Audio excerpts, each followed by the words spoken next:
petit coup de main peut-être? Je dois organiser la fête d'anniversaire de mon petit-neveu et je sais pas par où commencer. Tu veux dire pour faire plaisir à un enfant? Pour les invités, pour la bouffe, quoi, c'est galère, faut trouver une bonne idée, sinon on va passer pour... Pour des gens qui organisent l'anniversaire d'un enfant, ouais, je comprends, c'est problématique. Voilà, bon. T'as pas une idée? Bah si, justement, tu vois, j'étais en train de lire un article super intéressant.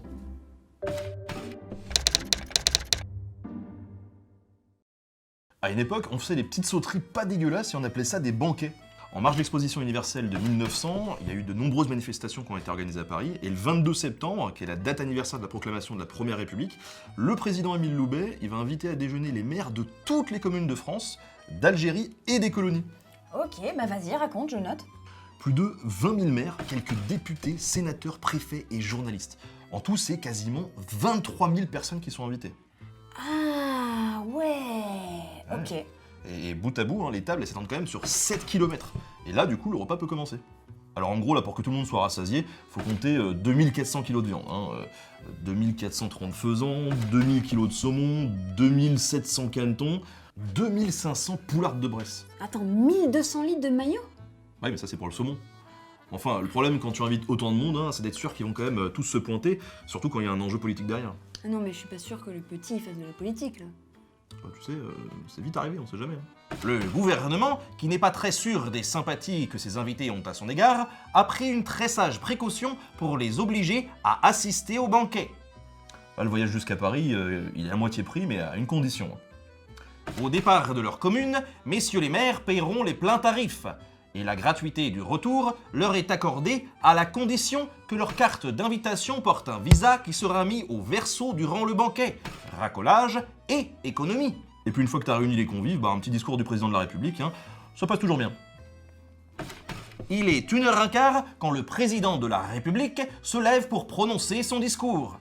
D'un bout à l'autre de cette première salle, près de 10 000 convives se dressent d'un même mouvement et poussent d'un même cri « Vive Loubet! Vive la République !»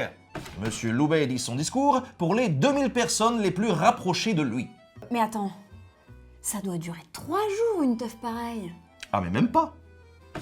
Le banquet a duré exactement 1h15, c'est-à-dire ce que dure un repas de 200 personnes quand il est très bien servi. Ouais, et puis surtout, oublie pas un bon caviste, parce qu'il y a quand même 50 000 bouteilles de vin et 1000 litres de liqueur. La consigne avait été donnée au maître d'hôtel de forcer sur les vins. Mais attends, ils ont fini en dansant la chenille avec leurs écharpes de mer sur la tête, là? Pas loin. Certains maires, sains encore de leurs écharpes, se mirent à chanter à tue-tête comme des pochards et à parcourir ainsi les rues de Paris les plus fréquentées. Bref, en cette journée mémorable, la démocratie coulait à flot. Là, le banquet s'achève par la distribution de 50 000 cigares pour accompagner les 2785 litres de café. Écoute, j'en parle à ma cousine et puis je reviens vers toi. Du coup, je suis invité. C'est quand même toi qui as eu l'idée, non? T'aimes bien les enfants. Oui, je préfère les banquets aux enfants, mais bon, moi si tu refais un truc comme en 1900, je suis de la partie, pas de problème.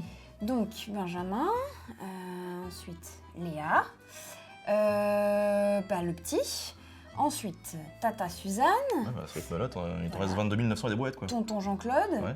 ensuite Tata Simone, Tonton Daniel, grand-mère Valérie, grand-papa Simon, ensuite, il y a tous les cousins. Alors, Lucie,